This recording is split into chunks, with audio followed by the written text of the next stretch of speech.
We're on the campus of the college football capital of the world. Hi, tennis fans, the Cos here with you. Yes, we are in Tuscaloosa, home of the Alabama Crimson Tide, who is about to make tennis history in the Southeast Conference, as both men and women's teams host the Tigers of LSU in a tennis college shootout. Stay with us for the exciting action. Founded in 1831 as Alabama's first public college, the University of Alabama is dedicated to excellence in teaching, research, and service. Alabama ranked 10th in the nation among public universities. The University of Alabama led the nation with a record 10 students named to USA Today's 2010 All-USA College Academic Team. This university has combined the successful balance of being one of the top academic and athletic institutions in the country. Two-time SEC Coach of the Year, Jenny Mines, now in her 16th year as Bama's women's head mentor and ready to battle through the highly competitive Southeast Conference. Well, Jenny, we are making Southeast Conference tennis history today. The men, the women play at the same location, same time. What's that do to the game? I think it's very exciting for our teams, for our coaching staff, for the fans. I always say that tennis fans are tennis fans. I don't know that they're necessarily men's or women's tennis fans. People just enjoy the sport of tennis, and we've increasingly gotten more fans to our matches, both the men and the women. I think today's going to be electricity. The pep band is coming. LSU coaches are on board. They're excited about the opportunity for all of us to play together. And I just think it's a special day. I wish we could do this more often. Got a big match today with Bama.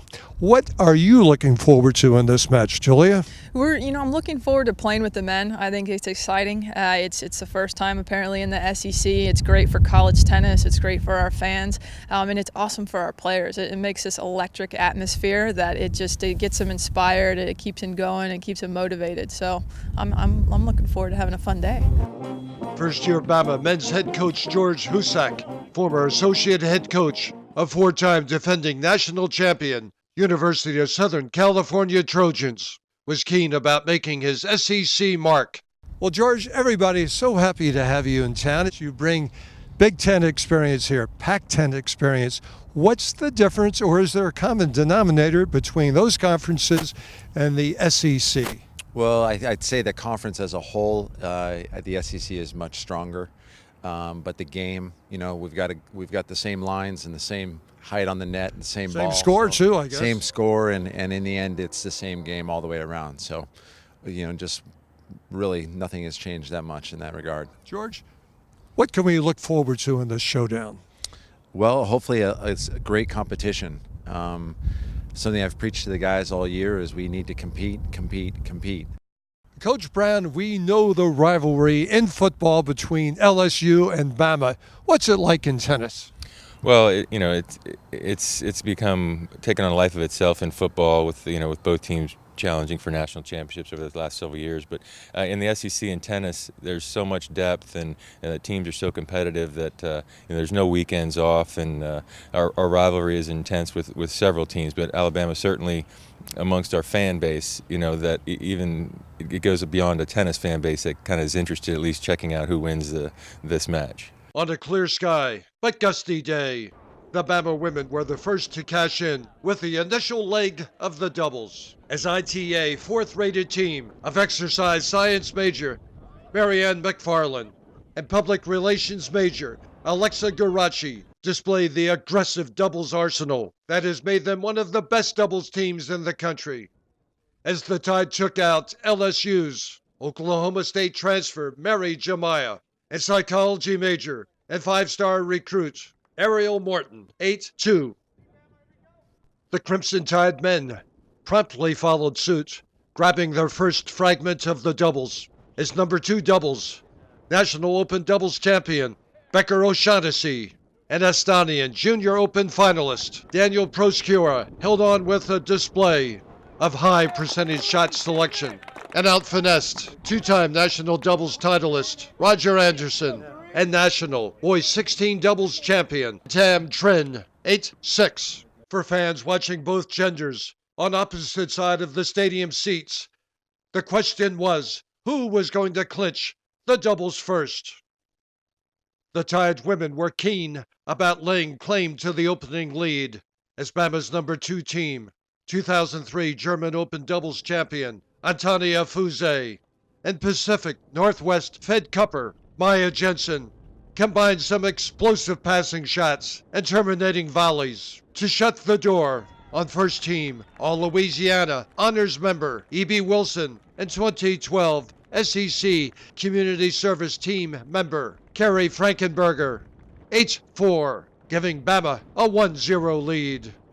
Maya, Tony, somebody had to get it going. You clinched the doubles points. What does that mean for a team to get a 1-love lead going into the singles? I think it's a huge advantage. We always look forward to playing the doubles points. One of our main emphasis is to get the doubles point, and so it was big for us today. Tony, you played a little more with heart than shoulder today. You couldn't get that arm up. What was it like knowing you couldn't go after the big serve, but you found ways to maneuver a sneaky underhand serve out there? Well, I think especially today and with these windy conditions, it was actually almost an advantage to serve underhand because the wind was carrying the ball. And for many people, they don't really know what to do, so they have to adjust to that different view of ball that's coming from the serve player. And I think it was actually good. It helped us out. You liked it? Yeah, it was good. Might do it again. With the men overhearing the excitement of the women from the south end of the stadium, the adrenaline shifted to the gentlemen as former 69th ranked American junior and mechanical engineering major Stuart Kenyon and number 3-time Cypress Davis Cupper Philippe Sungarides used some penetrating volleys to take out Hungarian national team member Oliver Borzas and management major 4-star recruit Harrison Kennedy. 8-4, putting the Tide guys up 1-0 in the running team score. Somebody had to get it rolling today. Roll Tide with the doubles. You clinched the doubles. How big was that? We both played very well today. We stayed focused throughout the entire match, and we kept talking to each other, and we were both a really good team, and we used every chance we had to break the other guys, and we used our serves as best as we could. It was an absolute field day for any college tennis junkie, as both men and women were taking their positions on the singles court. Unbashful about finishing first, ITA 36th ranked All-SEC team member Garashi, whose father Fernando also played for the Tide, quickly cashed in with her uncompromising backcourt game for a 6-love 6-2 dividend over Jeremiah, a 5-star blue chipper and former 52nd ranked junior American. Your daughter Alexa came here when Alabama was kind of a journeyman team in the conference, never high in the country. All of a sudden, they're in the top 5. How exciting is that for you and for Alexa? Very exciting. When Alexa came here and she chose Alabama, the first few years, everyone was asking her why Alabama. She would say, well, I love football, I love all the things that everyone knows, but the idea that they were ranked in the 40s and today they're 5 or 6, now she doesn't have to answer that question anymore. The momentum stayed on the female side as University of Alabama third singles player, 77th ITA ranked Jensen, revealed full forward focus and summited effortless tennis, taking care of kinesiology major and ITF circuit competitor Ella Taylor, love and 4. Suddenly, the female Tide was one singles match from clinching this duel. The Tide men were hungry to light up more numbers on their scoreboard. And third singles, ITA number 85 ranked, 5-star recruit, and former top 25 USTA junior player O'Shaughnessy, with some rock-solid groundies, handled former top 50 USTA junior and Texas high school state champion Trin 6-3, 6-4. Giving the Bama fans a highly welcome 2-0 lead. Abruptly, the Bama ball was once again bouncing over to the women's side of the USTA award-winning Alabama Stadium, with ITA number 6 ranked University of Alabama tucking a 3-0 lead in their purse. The finish line was within sight. marketing major, high school All-American, National Honor Society member, 2010 National Open Junior Champ Sabre, demonstrated her composed tennis equanimity, turning away former 34th USTA ranked and Texas High School single finalist Morton, 6-1, 6-2, to clinch the tied match victory as the marching band fired up a Bama victory tune. What's it mean personally to be the clincher?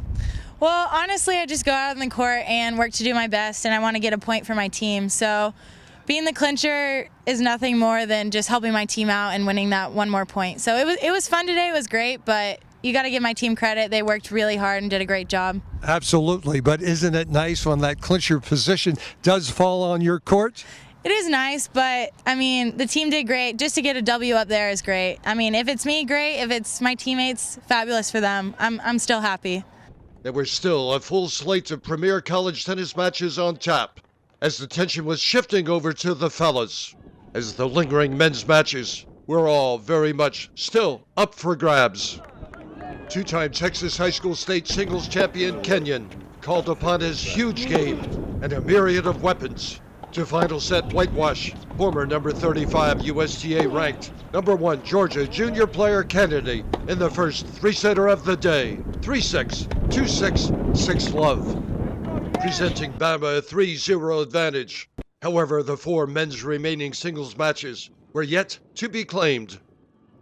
On the women's side, in the yet-to-be-determined fait accompli matches, that's number 6 singles, LSU's Caroline Hudson, a mass communications and business administration major, former 91st USTA ranked junior, was taking back a win to Baton Rouge as she exploited her durable midcourt firearms, triumphing 7-5, 6-3 over former top-ranked Yasmin Iboda, with the scoreboard showing 4-1 for the T-Town ladies.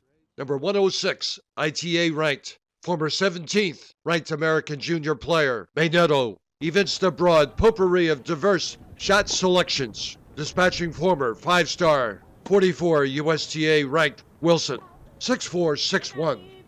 Today, Bama's number 1 women's player was going the distance as ITA 20th ranked former 8th appraised junior player in the country McFarland, whose 2 sisters played intercollegiate tennis at Florida State and Boise State, put a cap on this overtime battle as she called upon her SEC tenacity and astutely unleashed her midcourt weapons, prevailing 6-7, 6-4, 10-7 to close the book on the ladies' side of the Southeast Conference history-making event.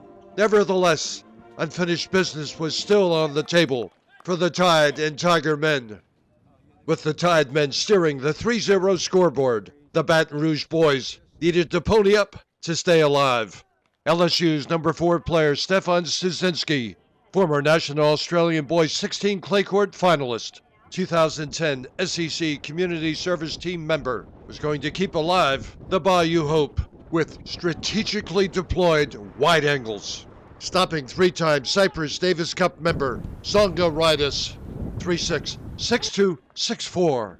The Bama crowd was assembling around the final 3 unredeemed matches.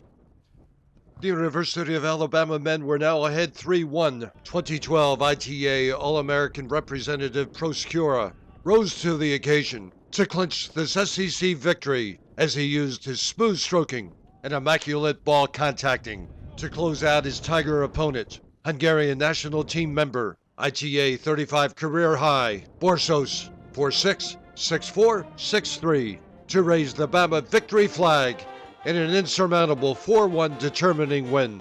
I don't describe it. I mean, amazing. I mean, I was set for 2 down. It seemed like I'm going to just lose really quickly, but somehow I just came back. I fought my way back, and coach told me, show me what you're made of. And I mean, it's just great. I mean, I came back in the second set and fight my way off in the third. I mean, it's just the greatest feeling in the world right now. Now, you did it at home. You got a streak going. You beat Arkansas the other day. You knock off LSU. How good does that feel for the team? I mean, it's amazing. I mean, my freshman, sophomore year, we lost to LSU, and today I clinched against LSU, and all the team played amazing. Every match was so close, and I'm so proud of our team and myself and everyone on the team. However, there was still much pride and glory left at the number 1 and 5 singles. Two-time Canadian National Junior Singles finalist and three-time National Doubles champion Vieira confidently moved inside the baseline to dictate, defeating National Irish Boy 14 and 16 champion, Sport Commerce Major Mark Botel 7-6, 7-6, adding to the Bama insurmountable 5-1 lead. With early traces of sunset on this historic SEC Tennis Day, total attention shifted to center court for a battle of the number 1 men. The spectators were going to get their money's worth on this one, as it was going OT. ITA 100th ranked management major Batha, whose father was the South African Davis Cupper, prudently combined a beautiful marriage of spins and speeds to outmaneuver and endure 2012 All-SEC freshman team member Simpson 3-6, 7-5, 7-5 to close out a memorable double-gender SEC Western Division face-off. You're in a position you have not been in before, in the top 5 of the NCAAs, and you got a team that believes that's where they belong. They do. They believe it. We just talked about it in the locker room. You know, that's been a difference maker because we're not playing our best tennis and we're not firing from all cylinders, not yet. But you find ways to win. They find ways to win because they believe they can win, and they believe on the big points, the pivotal points. They're playing on their terms. They're playing with a steadfast mentality, a lot of fortitude, and they're finding ways. And they're finding ways on difficult days. They're finding ways on windy days. Period. And the other thing that's happening is that we're playing our best tennis at the end of a match. So we start out maybe a little slow, work some, rust off, whatever it is, nerves, but we're finishing strong. We still need to start fast, but we did a better job of it today in the doubles, and we did a really good job in the singles. But we're getting there. Our goal is every match, every week, just to get a little bit better. Well, George, you're a heavy thinker out there, a real philosopher. And I see you thinking, if you have patience, if you hang in there, it will come. The last 2 matches have really turned around this season and the team's success they're going to have. Yeah, absolutely. You got to be resilient and you got to keep working hard. And I feel like that's what we preach daily, if not hourly, to these guys. So, absolutely. Well, it was a special day. You shared it with the women. You had the marching band out here. Could it get any better? And it's Sweet Home Alabama right here in the backyard. No, that and winning helps. That kind of is icing on the cake there. So absolutely, it was a fantastic day. Conditions were brutal, but there was sunshine, and that was good for me. I got a nice little sunburn, so it was great. Tennis fans, we hope that you enjoyed our visit to the University of Alabama and its men's and women's tennis team. Plan to be with us again. But until then, remember, in tennis scoring, love means nothing, but love of the game means everything. Keep alive your love of the game. Love you, tennis fans, and we'll see you again soon.